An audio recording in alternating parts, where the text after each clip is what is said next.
Today we're going to go over the smash burger that changed Gugas' life. This burger is one of his most viewed videos with 7.3 million views. I'm going to take you through all the key components so you can make this smash burger yourself, including a few things that I think he left out of his video that are pretty important.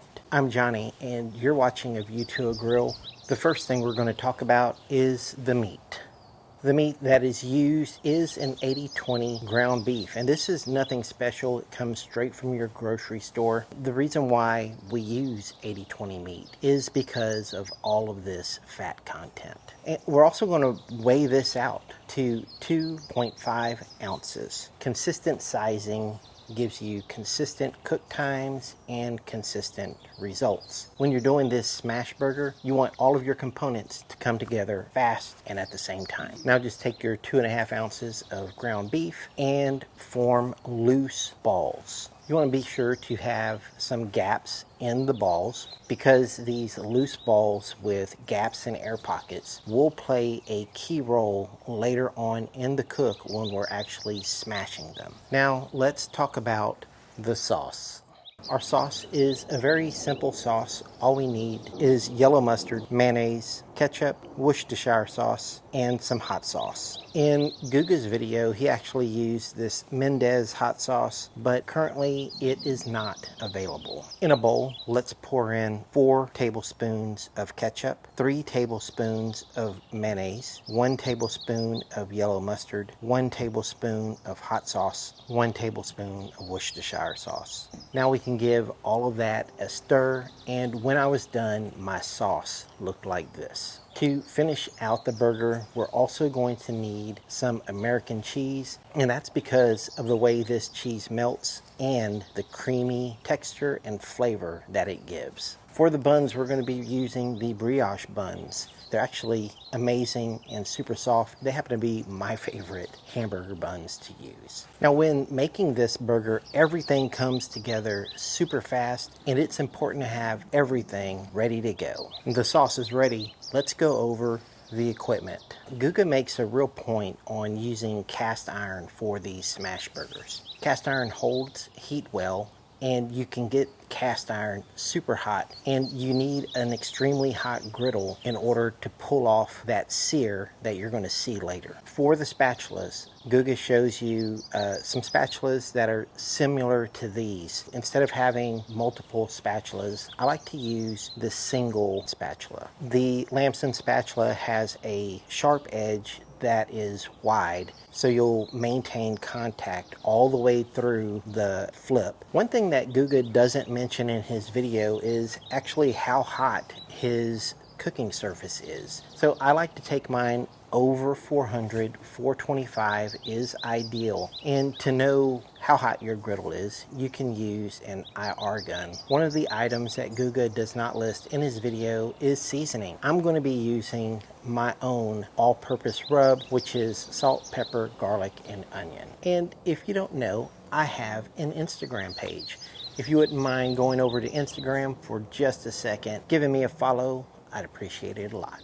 Now everything's ready to go. Let's go over the cook. The griddle is now in that optimum range, about 425, just where I like it. The first thing we'll need to do is toast our buns. I'll just give them a little press, and at 425 degrees, these buns took about 20 seconds. Now I'll get 2 of those 2.5 ounce patties and place them apart from each other so that when I smash them, they'll have plenty of room to expand. When I smash these burgers, I like to use a towel to press down on them because that spatula will get hot.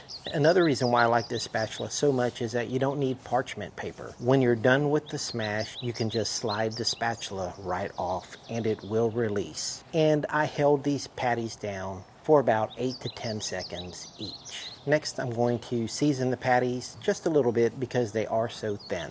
Now take a look at these patties as they fry in their own rendered fat. And you see those holes in the patties? That's because we had a loose patty with those gaps and air pockets in them. Now those holes are going to capture the rendered fat, and that's exactly what we want them to do. I gave these patties about a minute. So a minute is up. Let's go ahead and flip them and check out how much these patties actually browned. Now look at that, edge to edge browning. That's exactly the sear that we were going for. And now I will immediately put down that American cheese on both patties. I'll then close the lid just to let the cheese melt. And while the cheese is melting, this is a good time to spread my sauce on those toasted buns. Okay, so that didn't take long, maybe 30, 45 seconds. Now let's go back and check on our smash burgers. Our smash burgers are done. So let's go over the results. They're looking really good to me. Now let's get the lid on and take a closer look.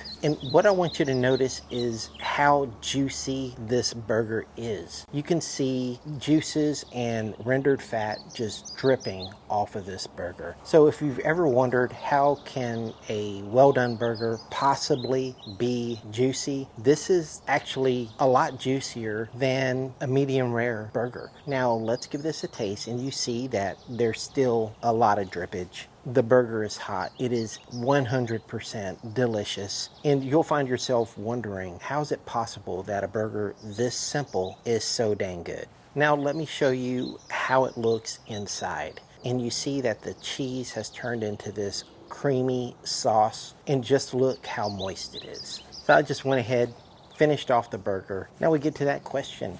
Did the burger actually change my life? Well, no, not really. But it is a damn good burger, and I actually do make these quite often.